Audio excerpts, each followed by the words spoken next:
App hack होतात.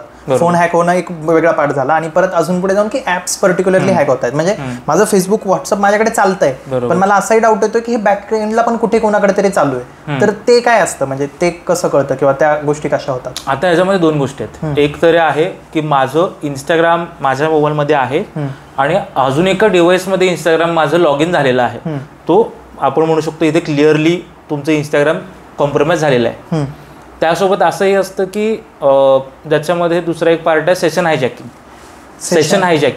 So session hijacking म्हणजे काय, ज्या मोमेंटला मी इंस्टाग्रामला लॉग इन करतो, लॉग इन टाकलेला आहे, पासवर्ड टाकलेला आहे माझा, आता इंस्टाग्रामला कळलेलं आहे की हे ओमकारने लॉग इन केलेलं आहे त्याच्या डिव्हाइसमधून.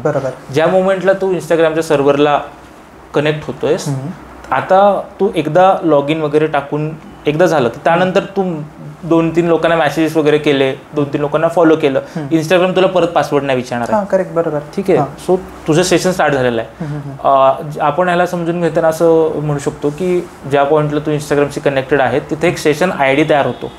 ओके, एक टोकन म्हणता येईल, पास म्हणता येईल. जर का मी तुझ्याकडनं तो पासच घेतला काढून, तर मी माझ्या डिव्हाइसवर ते इंस्टाग्राम लॉग इन करू शकतो. आता मला आयडी, पासवर्ड, OTP कोणी नाही विचारणार आहे. सो आपण मोस्टली मी सजेस्ट करतो हे की ज्या पॉईंटला तुम्ही पब्लिक वायफायमध्ये जातात त्या पॉईंटला सिक्युरिटी ह्यासाठी मेंटेन करणं गरजेचं आहे. आपण युजली असं बघतो की कॅफेजमध्ये जाऊन वायफाय यूज करतात, बट असं होतं की एकदा की मी एका कॅफेमध्ये बसलेलो आहे आणि कॅफेचा वायफाय मी डाऊन केला.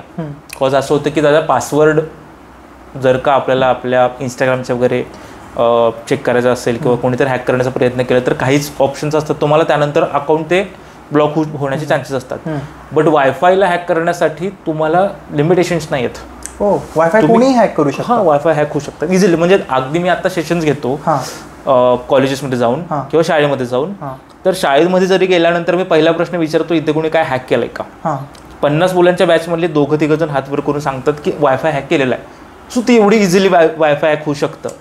जर का कोणी ते स्पेसिफिक वायफाय हॅक करून तिथे त्यांचं एक हॉटस्पॉट क्रिएट करून ठेवलेलं आहे आणि मी त्या कॅफेचं नाव दिलं. अच्छा, म्हणजे वायफाय माझा आहे किंवा आता आमच्या घरात पण वायफाय आहे, आमच्या घरात पण राउटर आहे इथे, तर ते ऑलरेडी कोणीतरी हॅक केलंय आणि ह्याच वायफायच्या अंडर ते त्यांचं हॉटस्पॉट बरोबर बरोबर बरोबर नाव फक्त तेच ठेवलेलं आहे. बट आता ते हॉटस्पॉट म्हणजे जे हॉटस्पॉट आहे ते वेगळं आहे. तर मग त्याच्या अंडर जर का मी कनेक्ट करेल तर मग तिथे काही ट्रोजन्स वगैरे असतात जे काही इन्स्टॉल केलेले असतील, तर मी माझ्या इथून जे ट्रॅफिक आहे मग त्यातला डेटा मी सगळं स्टोअर करून ठेवू शकतो. सो सेशन हायजॅकिंग मधून पण तुमचं अकाउंट जाऊ शकतात किंवा बाकी जे काही आपण जनरिक जे आपल्याला नोन आहे की बाबा पासवर्ड कॉम्प्रोमाइज झालेला आहे और OTPs कोणीतरी काढून घेतलेला आहे, असं दोन्ही पद्धतीने होऊ शकते. पण मग आता म्हणजे